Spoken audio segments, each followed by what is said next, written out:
17 मार्च सन 1962 हरियाणा के करनाल डिस्ट्रिक्ट में उस लड़की ने जन्म लिया। एज अ चाइल्ड उस लड़की को इस काम में या कहो इस खेल में बहुत ज़्यादा इंटरेस्ट था। अपनी ड्राइंग बुक में एरोप्लेन्स को ड्रॉ करना और अपनी वर्क बुक के पेजेस से एरोप्लेन बनाना, इस बात पर किसी को शक नहीं था कि इस नन्ही लड़की को एरोप्लेन्स में बेहद दिलचस्पी है। लेकिन उस बच्ची की दिल की आवाज़ कोई नहीं सुन पाया कि वो बच्ची बचपन से उड़ना चाहती है, इतनी दूर जहां एरोप्लेन भी नहीं उड़ सकता। समय यूं ही चलता रहा और उस बच्ची की उड़ने की चाह दिल से निकलकर दिमाग पे हावी होने लगी। इस बच्ची ने बड़े होते ही चंडीगढ़ के पंजाब इंजीनियरिंग कॉलेज से बैचलर ऑफ एरोनॉटिकल इंजीनियरिंग की डिग्री हासिल की। ये डिग्री मिलते ही सन 1982 में एरोस्पेस इंजीनियरिंग में डबल मास्टर्स और अपनी पीएचडी कंप्लीट करने के लिए वो अमेरिका चले गई। अप्रैल सन 1991 में एक न्यूट्रलाइज्ड यूएस सिटीजन बनने के बाद उस महिला ने नासा के एस्ट्रोनॉट कॉर्प्स यानी अंतरिक्ष सैन्य दल के लिए अप्लाई किया और इस महिला ने सन 1995 में नासा को ज्वाइन किया और सन 1996 में अपने जीवन की पहली उड़ान के लिए चुनी गई। हाँ दोस्तों, आपने सही गैस किया, मैं बात कर रहा हूँ उस महिला की जो ये कहती थी कि हम वो नहीं जो उड़ने के लिए मुट्ठी भर आसमान मांगते हैं, हम वो नहीं जो उड़ने के लिए मुट्ठी भर आसमान मांगते हैं, हम तो वो हैं जो उस आसमान से भी परे पहुंचने का हुनर जानते हैं। और साथ ही साथ इस महिला ने हमें ये सीख दी कि अगर तुम किसी बात की कल्पना कर सकते हो तो उसे सच भी बना सकते हो। जी हाँ माय डियर फ्रेंड्स, मैं बात कर रहा हूँ अंतरिक्ष की परी कल्पना चावला की। ये वो महिला है जिसे सिर्फ आसमान भाता था, लेकिन जब वो वहाँ पहुंची तो आसमान को वो इतनी भा गई कि आसमान ने उन्हें जमीन पर आने ही नहीं दिया। लेकिन ऐसा क्या हुआ उस मिशन पर, आइए जानते हैं। कल्पना चावला ने सन 1988 में नासा एम्स रिसर्च सेंटर में काम करना शुरू किया और vertical short take off, landing concept और कॉम्पिटिशनल फ्लूइड डायनेमिक पे काम किया। कल्पना चावला ने सन 1977 में प्राइमरी रोबोटिक आर्म ऑपरेटर और मिशन स्पेशलिस्ट के रूप में पहली बाहरी अंतरिक्ष उड़ान भरी। दोस्तों, अब बात करते हैं नासा के कोलंबिया मिशंस की। तो दोस्तों, कोलंबिया नासा का पहला स्पेस शटल था। आप में से बहुत लोगों को ये शायद ही पता होगा कि स्पेस शटल क्या होता है। दोस्तों, स्पेस शटल एक स्पेस ट्रांसपोर्टेशन सिस्टम है जो एस्ट्रोनॉट्स को और कार्गो को, इट मींस किसी सैटेलाइट या सामान को अर्थ की ऑर्बिट तक लेके जाता है और अपना काम खत्म करके वापस अर्थ पर लौट आता है, लाइक अ रियूजेबल रॉकेट। तो दोस्तों, अगेन कोलंबिया नासा का पहला स्पेस शटल था। अप्रैल सन 1981 में इस स्पेस शटल ने पहली उड़ान भरी। नासा के इस स्पेस शटल ने टोटल 27 मिशंस पूरे किए, लेकिन 27 मिशंस के बाद ये स्पेस शटल दुर्घटनाग्रस्त हो गया और इस स्पेस शटल के आखिरी मिशन में Indian woman American astronaut Kalpana Chawla भी थी, जो कि इस मिशन में शहीद हो गई। दोस्तों, कल्पना चावला ने अपने पूरे करियर में 2 स्पेस मिशन कंप्लीट किए थे।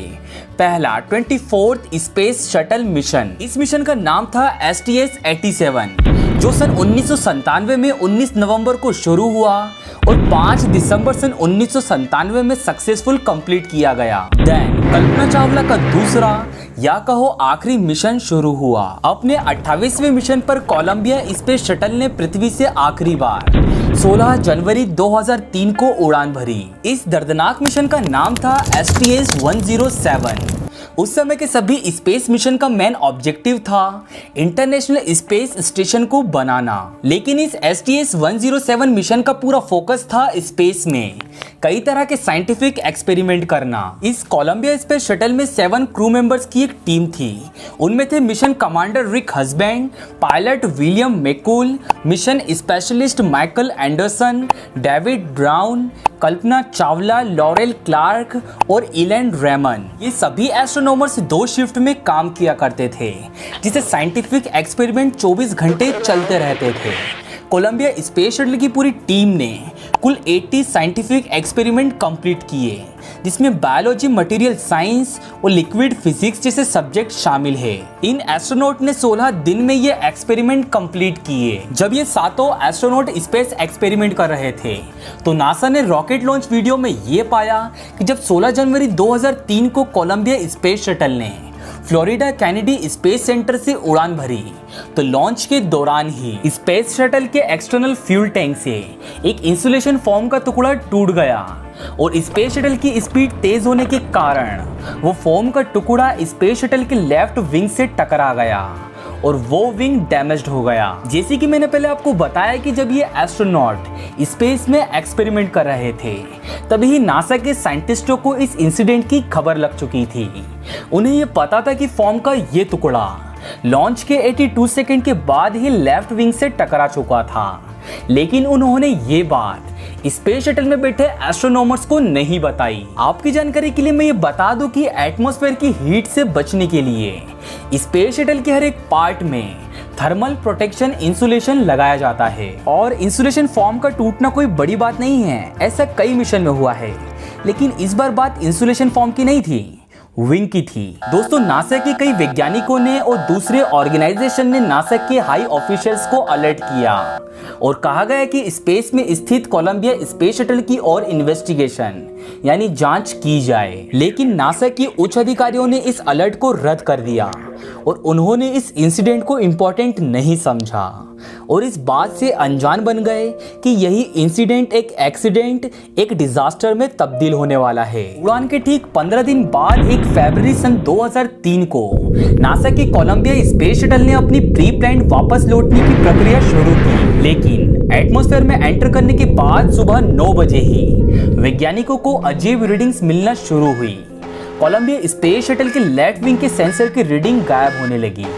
इसके बाद लेफ्ट टायर प्रेशर की रीडिंग भी दिखाई देना बंद हो गई। जिस समय कोलंबिया स्पेस शटल अमेरिका की डल्लास सिटी के ऊपर उड़ रहा था तो उसकी उड़ने की आवाज पहले से 23 गुना ज्यादा थी और इस समय ये शटल पृथ्वी से 2 लाख फीट की ऊंचाई पर उड़ रहा था। मिशन कंट्रोल पर स्थित वैज्ञानिकों ने कोलंबिया के पायलट से बात करने की कोशिश की, लेकिन वो नाकाम रहे। लेफ्ट विंग को कवर करने वाली रेजिस्टेंट टाइल्स के डैमेज होने के कारण हवा और हीट स्पेस शटल में तेजी से एंटर करने लगी और इन्हीं कारणों के चलते कुछ ही सेकंड्स में कोलंबिया स्पेस शटल में विस्फोट हो गया और एक आग का गोला बनकर अमेरिका की टेक्सास सिटी में एंटर करने लगा। लोगों ने जब ये नजारा देखा तो लोगों को स्पेस शटल के टुकड़े, हवा में धुआं और तेज तेज आवाजें सुनाई दी और इसी बीच स्पेस शटल में स्थित सातों के सातों एस्ट्रोनॉट्स मारे गए। जो एस्ट्रोनॉट इतिहास रचने के लिए जोखिम से भरे इस मिशन पर गए थे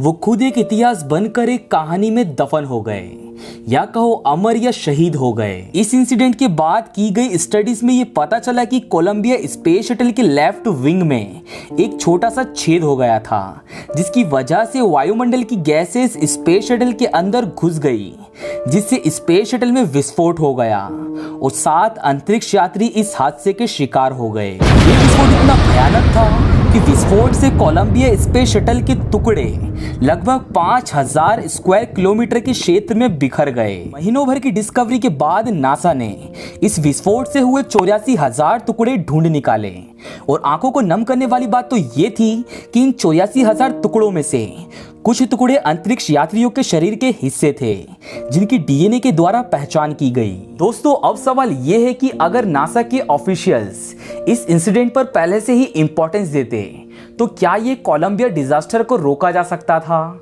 तो इसका साफ जवाब है नहीं। उस समय के अनुसार वैज्ञानिक यहाँ पृथ्वी पर बैठकर एग्जैक्ट अंदाजा नहीं लगा सकते थे कि इंसुलेशन फॉर्म से शटल में कितना डैमेज हुआ है और अगर इस इंसिडेंट की खबर स्पेस शटल में बैठे एस्ट्रोनॉट तक पहुंच भी जाती तो वो कुछ नहीं कर सकते थे और अगर नासा के ऑफिशियल एस्ट्रोनॉट को डैमेज की इंफॉर्मेशन दे भी देते तो वो डर जाते और मिशन पर फोकस नहीं कर पाते।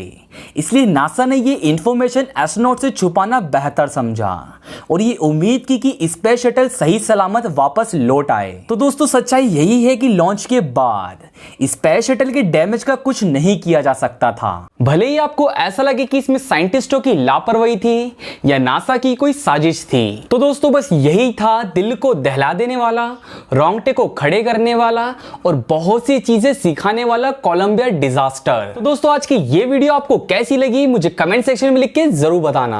अब जल्दी से इस वीडियो को लाइक कर दो, वीडियो को शेयर कर दो, और अगर आप इस चैनल पे नए हो तो इस रेड कलर के सब्सक्राइब बटन को दबाकर चैनल को सब्सक्राइब कर दो और पास में बने बेल आइकन को दबा दो, क्योंकि ये बिल्कुल फ्री है। और हाँ, जल्दी से वीडियो को शेयर कर दो।